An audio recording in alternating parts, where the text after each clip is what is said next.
Yo, what is good, Knicks Nation? Welcome back to Knicks Media. This is Richie, and in this video, I want to give you guys 5 takeaways I got from last night's victory over the Milwaukee Bucks. The Knicks get their first win of the season under head coach Tom Thibodeau, and it was in blowout fashion against a really good opponent in the Milwaukee Bucks. We defeated the reigning MVP Giannis Antetokounmpo.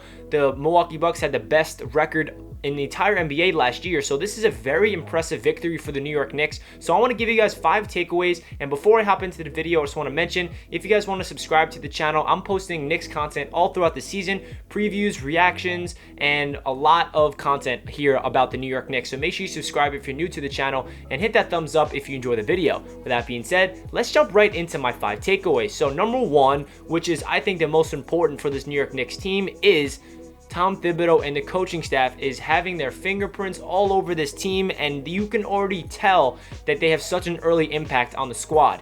I am really excited to see this New York Knicks team play under this coaching staff because they look like a completely different squad comparing it to previous years under coaches like Jeff Hornacek and David Fizdale and Derek Fisher. All these previous coaches do not even come close to Tom Thibodeau and the assistant coaching that we have, and Mike Woodson, Kenny Payne, Johnny Bryant. It's just really refreshing to see. And what I mean by it is you can see that they're getting potential out of players on the squad that we didn't know that they had. For example, Julius Randle, who is a different takeaway, which I'll get deeper into eventually in the video, but he's playing out of his mind, and you got to give the coaches a lot of credit for that because they are putting him in the right situations to succeed.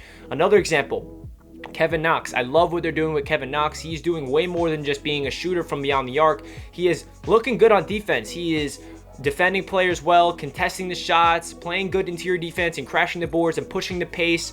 I like what they're doing with RJ Barrett. I just like what they're doing with the individual players developmentally wise, but I also love what they're doing team defense and team offense. You see the effort is 110% no matter what the score is on the floor. Against the Pacers, they won. They were losing in the second half, but you can tell that they're trying. They're not giving up. They're resilient. Against the 76ers, you could tell that they're putting in 110% effort no matter what the score is. And that shows you that they want to play for Tom Thibodeau. They understand if they are not out there putting in all their effort, then they're going to get they're going to hear it from Tom Thibodeau, and they don't want to hear that. So I like how Tom Thibodeau and the coaching staff holds their players accountable, and they are trying to build a culture within this organization where we need to win on the defensive end.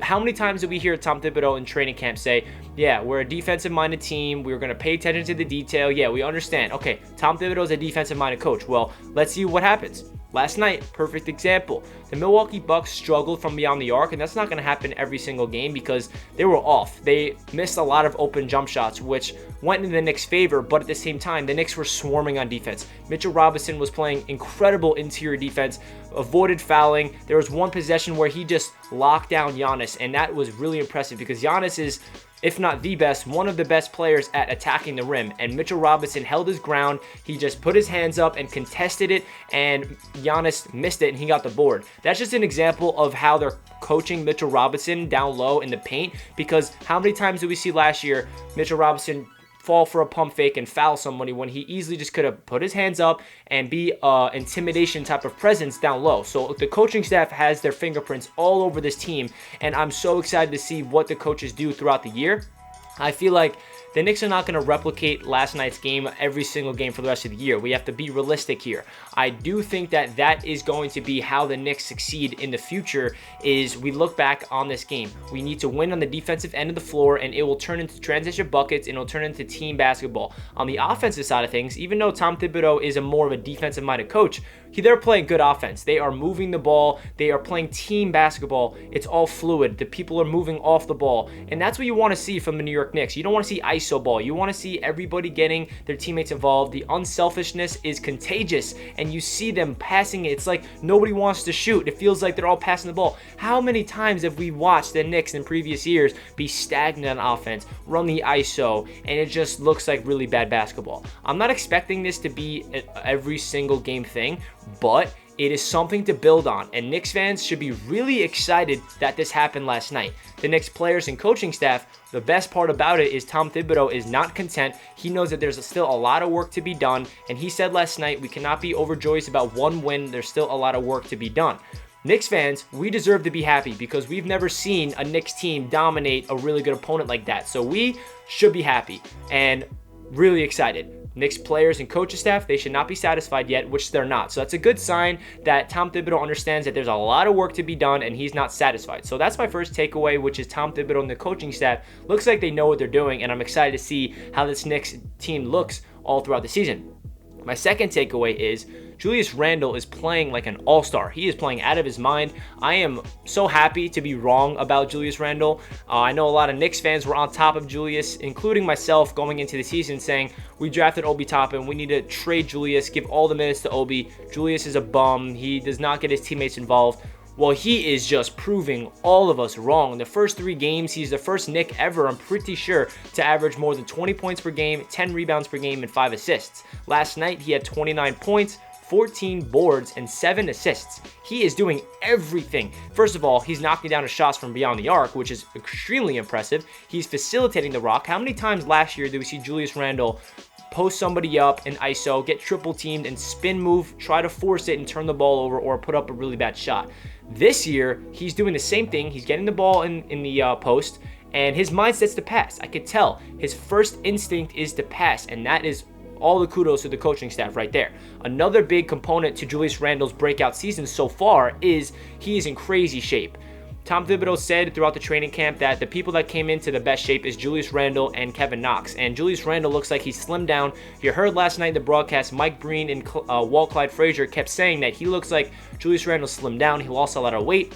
He looks way quicker out there, more athletic. He's flying around the floor, and that is really good sign for Julius, because if he can become that athletic point forward for the New York Knicks, watch out, because he is a big reason why the Knicks won that game last night. He was all over the floor. He did way more than just shoot the ball and put it in the rim. He was facilitating, crashing the boards. He was playing really good defense, to be honest. Julius is not known to be a defender, but all we can ask for him is to play 110% and be an energizer bunny. You know what I mean? That's the kind of mindset that I feel like Julius has, and he doesn't have that mindset of like, all right, this is my team. I need to do everything in my power to put the ball in the rim and put the team on my back in a way. I feel like now he understands, like, okay, in order for me to play good basketball and for the New York Knicks to win ball games, I need to be unselfish and only take shots when necessary, and that's exactly what he's doing. So I'm excited for Julius Randle's breakout season, and who knows what will happen. Maybe we trade him at the deadline if the Knicks are not playing well by then, or maybe he's part of the future. Remember, he's only 26 years old, so he is not like an old veteran that is washed up.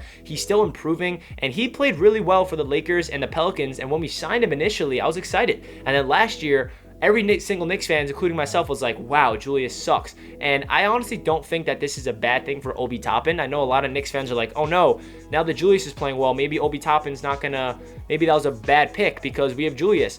I'd kind of disagree, just because I feel like Julius Randle is a perfect mentor for Obi Toppin, because Toppin is obviously injured right now. He's sitting back watching the success of Julius Randle, and Julius is doing more than just putting the ball in the rim, like I keep mentioning. He's facilitating, and that's what Obi Toppin showed us as well in the limited time we saw him. He can facilitate the rock. So I feel like Obi Toppin learning from Julius Randle is a good thing for the Knicks' future. My next takeaway is, when there's above average point guard play, this New York Knicks team looks like a different team.